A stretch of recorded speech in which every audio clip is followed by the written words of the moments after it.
Mesdames et messieurs, bonjour. Bienvenue à Lumière du Monde, l'émission de l'Église catholique de Québec. Bonjour Jasmin. Bonjour Marie-Lou. On a la joie de vous retrouver ici dans les studios de CDQ TV pour vous présenter la dernière émission cette saison. Oui. Et oui, de Lumière du Monde. Et pour cette dernière émission, on vous parlera entre autres de la JMJ 2010, la Journée mondiale de la jeunesse, 25e édition, qui s'est déroulée cette année en plus de la paroisse Saint-Thomas d'Aquin sur le campus universitaire, au pavillon Desjardins de l'Université Laval. Encore une fois, un retentissant succès. Notre collègue Linda Doyon était sur place. Elle nous a préparé un beau reportage. Aussi à l'émission, le colloque Charles de Coninck, Penser et croire. C'est une nouvelle collaboration entre la faculté de philosophie de l'Université Laval et la communauté chrétienne de Saint-Thomas d'Aquin. Donc, un événement pour mieux faire connaître ce penseur de chez nous qui est Charles de Coninck. J'ai eu la chance d'assister à une des conférences données par son fils Thomas de Coninck. Et pour commencer, le reportage le plus populaire de l'histoire de CDQ.tv, qui s'est retrouvé sur de multiples sites de partage vidéo. C'est le reportage sur le phénomène des gangs de rue préparé l'an dernier par notre collègue Michel Lizotte. Cette année, on voulait vous le représenter sous une forme allongée, revue. Alors, on y parle entre autres du trafic humain, un phénomène qu'on ne peut pas passer sous silence. Alors, je vous invite à regarder le tout avec intérêt et bonne émission.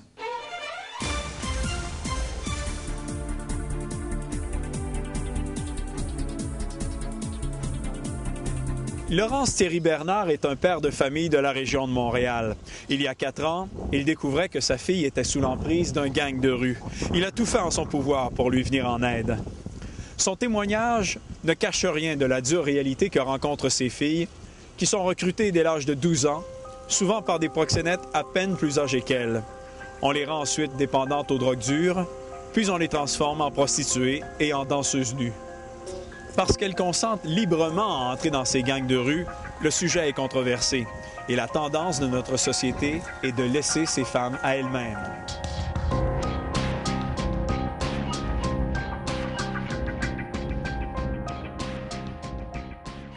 Ça a commencé par hasard, par le fait qu'une des écoles où une de mes filles allait m'avait appelé pour m'indiquer que ma fille était sous l'influence d'un gang de rue. Par la suite, j'ai eu la chance extraordinaire de tomber sur un ex-membre de gang de rue, très connu à Montréal, qui, lui, dans sa première approche, m'a simplement dit « Oui, je sais de quoi tu parles, j'étais là-dedans ». En discutant avec lui, avec le temps, j'ai réussi à le convaincre, où il m'a raconté un peu plus de choses, mais il m'a permis de rencontrer d'autres personnes. Pendant l'entrevue que j'ai passée avec lui, il s'est mis à pleurer, puis il me disait que la fille qu'il avait le plus aimée, il l'avait vendue. Puis que quand il est devenu suffisamment influent dans le milieu pour être capable d'avoir les revenus pour réacheter cette fille-là, il l'a retrouvée, il l'a rachetée. Mais cette fille-là n'avait plus aucun lien avec la personne qu'il avait connue à l'époque. Le 27 janvier 2010, la Conférence des évêques catholiques du Canada publiait une lettre pastorale sur la traite des personnes. Comme pasteur de l'Église catholique du Canada, nous dénonçons la traite des personnes sous toutes ses formes, qu'elles soient organisées pour le travail forcé ou pour l'exploitation sexuelle. Nous invitons les croyants et les croyantes à prendre conscience de cette violation des droits humains et de la banalisation du discours qui entoure la prostitution dans notre pays. Les évêques nous invitent aussi à prendre conscience que la demande de prostitution alimente le marché de la traite. Sans les clients qui requièrent des services sexuels, il n'y aurait pas de prostitution et donc pas de traite. Dans un pays qui considère l'égalité des femmes et des hommes comme une valeur fondamentale, dans un pays à grande majorité chrétienne qui promeut la dignité de toute personne créée à l'image de Dieu, comment tolérer la prostitution, qui est une forme de violence institutionnalisée qui détruit l'intégrité physique, psychologique et spirituelle des personnes? Le terme qu'il emploie quand il parle des jeunes filles, c'est pas « j'ai rencontré une belle fille », c'est « j'ai trouvé un beau morceau de viande ». Les proxénètes, c'est pas juste des proxénètes. Au début, c'est des recruteurs. Puis ces gens-là, quand ils font leur premier pas, vont recruter les personnes qu'ils connaissent bien. Cousine, sœur, parle de vendre sa sœur. C'est ça la réalité de la chose, là. Et après ça, ils se font des blondes, puis ils vendent leurs blondes. La fille, si elle est volontaire au début, puis qu'elle décide de ne plus être volontaire, elle va être forcée. Elle doit rapporter un montant d'argent par semaine. Et ce qui est totalement aberrant dans la situation, c'est que si une journée, elle n'a pas eu une bonne journée, elle risque de se faire battre. Elle ne risque pas. Elle va se faire battre et elle va se faire exiger le montant d'argent qu'elle n'a pas rapporté comme une dette. Et le montant d'argent, supposons que la Québécoise a été achetée à 50 000 $. Le montant de 50 000 $, elle doit le rembourser. On t'achète et tu dois rembourser la valeur marchande au prix qu'on t'a acheté. C'est ça la réalité. Le catéchisme explique clairement que le 7e commandement proscrit les actes ou entreprises qui conduisent à asservir des êtres humains, à méconnaître leur dignité personnelle, à les acheter, à les vendre et à les échanger comme des marchandises. La défense de la dignité de la personne humaine est un principe fondamental de l'enseignement social catholique. Le lien entre la personne et son Créateur est le fondement de sa dignité et des droits inaliénables qui lui sont garantis par Dieu. Aucun individu, aucune société, aucune institution humaine n'a le droit de réduire une personne à l'état d'objet. Si vous refusez d'avoir une relation sexuelle avec une fille qui pleure, allez-vous payer pareil? Non. Quelle va être la réaction du proxénète quand vous allez sortir de la chambre et que vous allez refuser de payer? Et lui, il va rentrer dans la chambre et lui, il va battre la fille. Et quand je parle de battre, là, je vais vous donner un exemple parmi tant d'autres là, d'une jeune fille de 16 ans que j'ai rencontrée qui m'expliquait comment elle avait été torturée, c'est le terme que je vais employer, par sa proxénète. Ça. Parce que nous, en ce moment, l'image, c'est toujours des hommes. C'est pas vrai, il y a des filles. Bien, le client voulait la sodomiser. La jeune fille, elle a refusé. Le client l'a battu. Il est sorti. Il s'est plaint à sa proxénète. Et sa proxénète a appelé les autres filles. Ils ont maintenu la fille sur une table de cuisine. Ils lui ont baissé les culottes. Ils ont pris un fer à friser chaud. Puis ils l'ont sodomisé avec le fer à friser chaud. Ça a été sa punition pour avoir refusé de se faire sodomiser par un client. Là, vous allez me dire, l'horreur. Oui. Quand j'ai demandé à la fille pourquoi elle n'avait pas porté plainte, elle m'a regardé comme si j'étais un épais. Puis elle m'a dit, pour me retrouver devant un juge qui a couché avec moi pendant que j'étais mineur, no way. Je peux pas croire que tu peux pas y trouver une photo de toi aujourd'hui. On a pas mal, là, frère. T'es encore un beau bonhomme. Mais t'es un beau bonhomme de 57 ans. Elle a quel âge, cette fille-là? 22 ans. Gay, franchement, elle est plus jeune que la chemise que t'as sur le dos.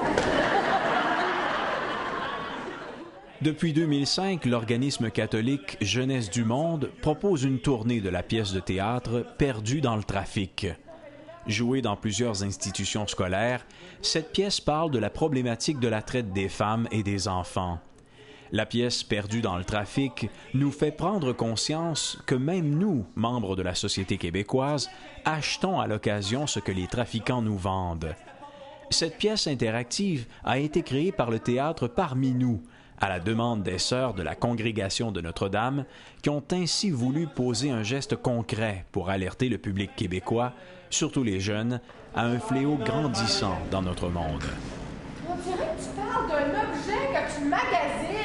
Ben non, voyons. Regarde, après la première sélection, là, j'ai commencé une vraie relation avec Marietta. Bon, puis là, on s'écrit des lettres parce qu'elle n'a plus vraiment accès à Internet dans son quartier. Hey, ça me fait penser. Je voulais que tu m'aides aussi pour y acheter un petit cadeau de fiançailles. Ben, j'ai pas sa grandeur, tu sais, une belle petite robe, là. Si on se fait la photo, là, ça serait à peu près, là, comme ça, je pense. Il y a un lien définitif à faire entre les vendeurs de drogue, les dealers, puis les proxénètes, parce que la majorité des proxénètes sont des dealers.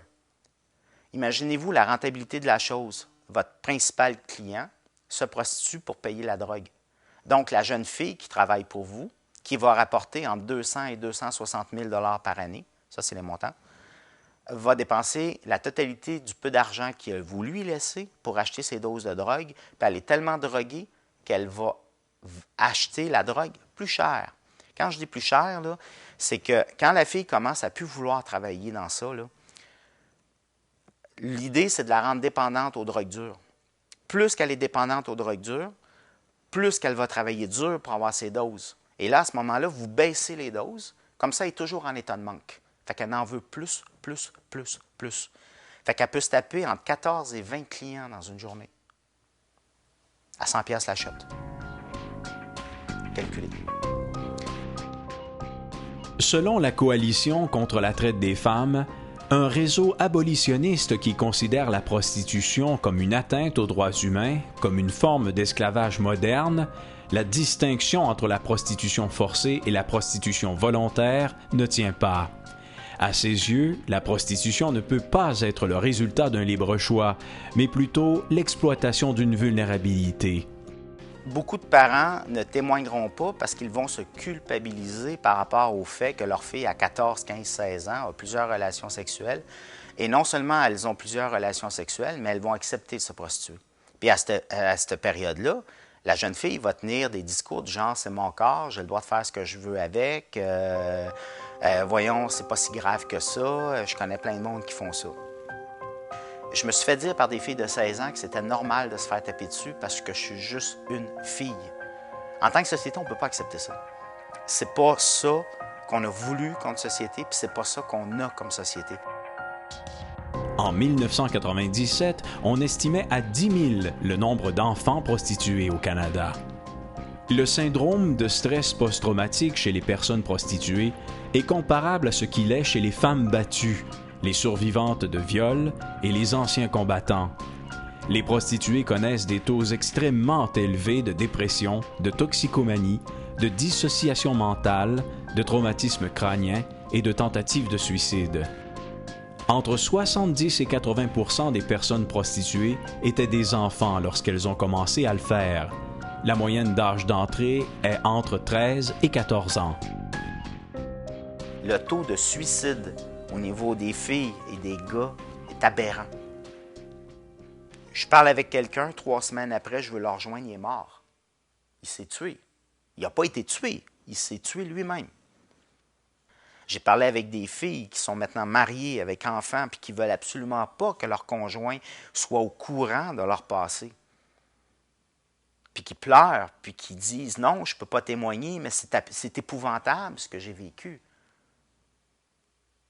Puis la majorité de ces filles-là veulent aider, mais quand il vient le temps de le faire, c'est tellement pénible de se rappeler ce qu'elles ont vécu qu'elles lâchent, qu'elles abandonnent. Je parle de parents qui reçoivent des menaces de mort de l'étranger. Si tu viens encore m'achaler dans ma business, je vais te tuer. Je vais te faire tuer. Et le téléphone vient de New York. C'est absolument pas une question de lutte. C'est une question de droit humain. C'est fondamental. C'est déjà un crime contre l'humanité au niveau international. Bon, ici, on est encore en train de se poser la question s'il ne faut pas légaliser ça. Laurence Théry-Bernard espère que son témoignage encouragera d'autres parents à ne pas craindre de partager leur histoire et à se regrouper afin de trouver des solutions communes à ce phénomène de société. Il espère également trouver de l'aide afin d'écrire son livre, fruit de 4 années d'enquête sur le phénomène des gangs de rue. Ici Michel Lizotte, à Québec.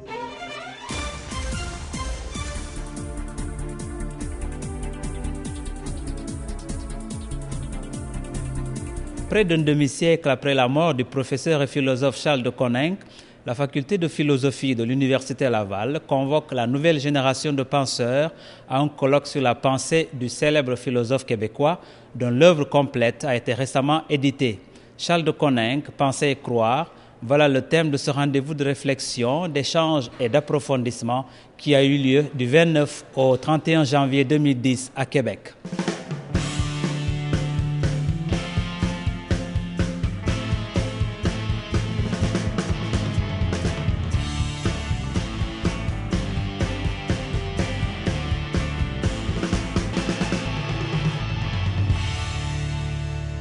Qui était véritablement Charles de Coninck? C'est-à-dire que c'est un professeur de philosophie avant toute chose, ici à l'Université Laval de 1934 jusqu'à sa mort en 1964. Il est mort en début 65, mais Son enseignement s'est terminé en 1964 parce qu'il est mort en fait à Rome. Il accompagnait le cardinal Maurice Roy au concile comme expert pour des questions de liberté religieuse et planification des naissances. Il est mort subitement à Rome en février, donc le 13 février 1965, donc bientôt 45 ans.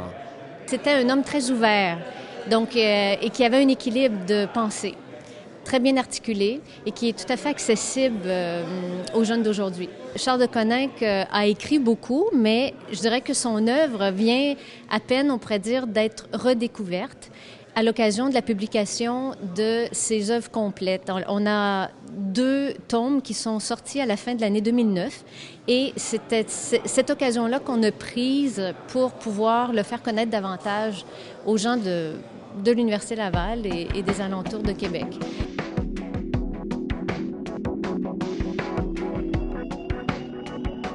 En écoutant les conférences, on peut bien se rendre compte que ce fut un catholique engagé. Alors, pensez-vous qu'il aurait été, disons, en phase avec la société québécoise d'aujourd'hui? Oui, parce que ce qui est frappant chez cet homme, c'est que c'est un homme profondément enraciné dans sa pensée, dans toute la culture philosophique depuis les Grecs, saint Thomas d'Aquin, et en même temps une perméabilité extraordinaire aux enjeux de la culture moderne, ce qui a été sa culture contemporaine, engagée dans les débats de société. Son approche philosophique et son approche théologique méritent pourtant notre attention. Car si elles sont placées sous le signe de l'aristotélisme et du thomisme, c'est aussi une approche, et c'est une des principales raisons de sa pertinence et de son urgence aujourd'hui, c'est une approche qui est d'une rare compétence scientifique et d'une profonde lucidité. Il a eu de nombreuses intuitions fondamentales dans son œuvre qui faisaient ressortir la pertinence des réflexions qu'il avait pu y avoir parfois de nombreux siècles ou même des millénaires avant lui. C'est vraiment le souci de réactualiser une pensée dont les principes fondamentaux demeure toujours valable aujourd'hui. L'œuvre importante de ce grand penseur de chez nous s'impose aujourd'hui avec une pertinence renouvelée face aux enjeux sociaux et culturels qui émergent du contexte québécois aujourd'hui. L'introduction du cours d'éthique et de culture religieuse dans le système d'éducation québécois appelle toujours une réflexion à laquelle la pensée de Charles de Coninck n'est pas totalement étrangère. Il aurait été très intéressé par le débat qui fait rage en ce moment, mais qui faisait rage aussi déjà à la fin de sa vie. Ça l'aurait sans doute interrogé, il se serait interrogé là-dessus et elle aurait certainement inquiété. Mais il avait confiance à la jeunesse, comme c'est aussi mon cas, et on peut avoir espoir qu'on finira par voir plus clair dans tout ce débat dans lequel nous sommes maintenant. Charles de Coninck a défendu une minorité de son époque qui était la minorité agnostique ou non-croyante. Aujourd'hui, quelle est la minorité? C'est la minorité chrétienne, la minorité croyante, confessante, c'est elle qui est menacée dans ses droits. C'est pour ça que moi je suis persuadé qu'aujourd'hui, il aurait défendu bec et ongle la liberté des parents chrétiens de soustraire leurs enfants aux cours d'éthique et culture religieuse, qui est vraiment un viol, excusez-moi, le terme est grave, mais du droit naturel des parents à éduquer leurs enfants selon leurs convictions. Personnellement, je trouve qu'il faut dissocier éthique et culture religieuse. L'amalgame des deux, je crois que ce n'est pas un bon choix. L'éthique pour tout le monde, ça me paraît fondamental. Culture religieuse pour ceux qui la souhaitent. Mais les deux en même temps et obligatoirement, ça crée des problèmes, je pense, dont il faudra se sortir, mais à la suite de débats et de débats, mais de débats véritables. Il faut des débats libres et qui ne soient pas des débats passionnés, vindicatifs et ignorants. Parce que dans beaucoup de cas, il y a tout simplement de l'ignorance. Que ce soit pour le découvrir, pour le connaître davantage ou simplement pour se décider à lire ses œuvres, le colloque Charles de Coninck suscite l'intérêt chez les scientifiques, les philosophes et les théologiens de la communauté universitaire, comme chez les collégiens qui s'initient à la philosophie. Différentes conférences ont été présentées au cours de cette fin de semaine, toutes consacrées à la pensée de Charles de Coninck, conférences qui n'ont cessé de rappeler la pertinence de sa réflexion pour notre société moderne en quête de nouvelles balises et de nouveaux fondements.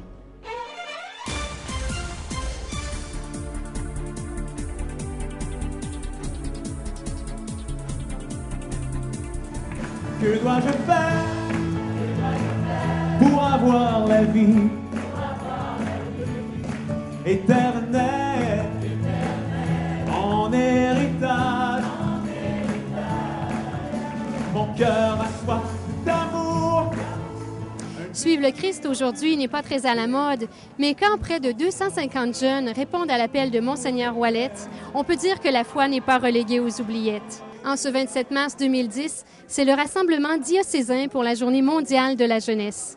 Tous sont venus au pavillon Desjardins de l'Université Laval pour vivre des temps d'échange et de prière dans une atmosphère chaleureuse et fraternelle. Bien, je dirais que ça se passe très bien. Il y a une belle réponse des jeunes. Dans la journée, on a une diversité d'activités. Puis, je trouve que les gens embarquent bien, se laissent guider là, tout au long de la démarche.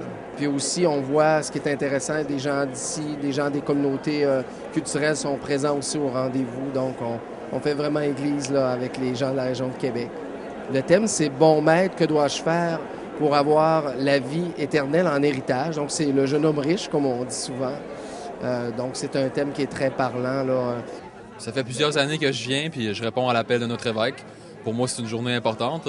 On n'a pas souvent l'occasion d'écouter l'enseignement de nos pasteurs, puis de se rassembler tous ensemble. Pour moi, c'est une journée vraiment d'espérance, qui m'apporte beaucoup de joie, puis qui me donne un élan pour la suite. C'est sûr que la JMJ diocésaine, c'est comme un avant-goût de la JMJ à Madrid qui s'en vient bientôt. C'est sûr que ça aussi, ça m'attire beaucoup, puis j'ai bien l'intention d'y aller, fait que voilà. Est-ce que tu as déjà fait une JMJ? Non, pas encore. Ça serait ma première, puis j'ai vraiment très, très hâte. Est-ce que je peux te demander, toi, les outils que tu te donnes pour suivre le Christ dans ta vie? Oui, bien, moi, c'est sûr que je chemine avec la famille Myriam, fait qu'avec eux autres, bien, on a des rassemblements, des soirées de prière, puis tout. Jésus l'a regardé et l'a aimé. Seulement un regard, ce qu'un regard peut contenir. Il l'aima. Et il a ajouté cette parole. Une seule chose te manque. Va, vends tes biens, donne-les aux pauvres, et tu auras un trésor dans le ciel. Mais le plus important, c'est ce qui suit. Puis viens, suis-moi. Dans ce regard de Jésus, il y a l'offre d'une amitié, d'un chemin ensemble, d'une réciprocité. Si Jésus nous regarde et nous aime, c'est pour que nous lui répondions aussi avec un regard d'amour.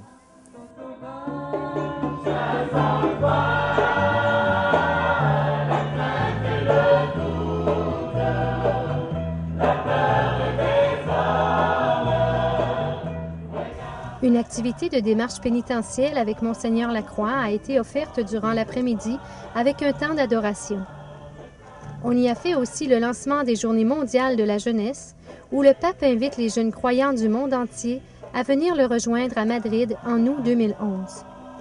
Ce qui est intéressant de la journée, je dirais, c'est l'espérance. Dans ce sens que c'est plaisant d'avoir tous les jeunes réunis au même endroit. Dans nos églises, les jeunes sont tous éparpillés dans chaque paroisse. Ici, ils sont tous réunis. C'est pour ça, moi, je carbure d'espérance pour l'avenir grâce à cette journée. Et comme Christelle disait, c'est plaisant de pouvoir justement adorer, de se faire confesser, d'avoir l'enseignement du cardinal. C'est très, très bien. Je trouve ça très beau. Je trouve ça intéressant de voir les témoignages puis voir aussi les jeunes qui s'impliquent dans l'Église catholique, qui nous rappellent qu'il y a un message très beau derrière, malgré que les médias font véhiculer qu'il y a des choses moins belles, mais il y a du bon, il y a du mauvais, puis il faut faire la part des choses là-dedans. Et tout à l'heure, on a aussi une belle procession des rameaux, ainsi que la messe, qui est un autre outil. Donc, la procession qui est une marche, un peu comme dans un pèlerinage, une marche vers Dieu, c'est physique. Alors, c'est une démarche qui, avec le corps, qui nous permet de rencontrer Dieu. Et bien sûr, la grande célébration du soir où on aura la célébration eucharistique des rameaux avec le récit de la Passion. Donc, on s'en va vraiment au cœur de notre foi, où le Christ s'est livré, a donné sa vie pour nous. Et cet acte d'amour extraordinaire, bien, pour nous, c'est l'occasion ensemble de méditer sur ces moments très importants de la vie du Seigneur qui marquent nos vies. On chemine tous avec le diocèse dans la foi, puis c'est super plaisant d'avoir une équipe qui a l'expérience des rencontres de prière, l'expérience des rencontres de jeunes comme ça, les GMJ, les journées dans le diocèse, tout ce qui a rapport à la foi, on se tient ensemble, puis ça fait qu'on acquiert une expérience pour démontrer notre foi au monde puis témoigner. Comme vous avez pu le constater, cette journée est une expérience de foi forte qui amène bien des jeunes à suivre le Christ. C'est à nous maintenant de profiter de ce souffle d'espérance et de marcher à la suite du Christ victorieux en relevant nos défis quotidiens dans l'assurance que nous ne sommes pas seuls. C'était Linda Doyon pour l'Église catholique de Québec.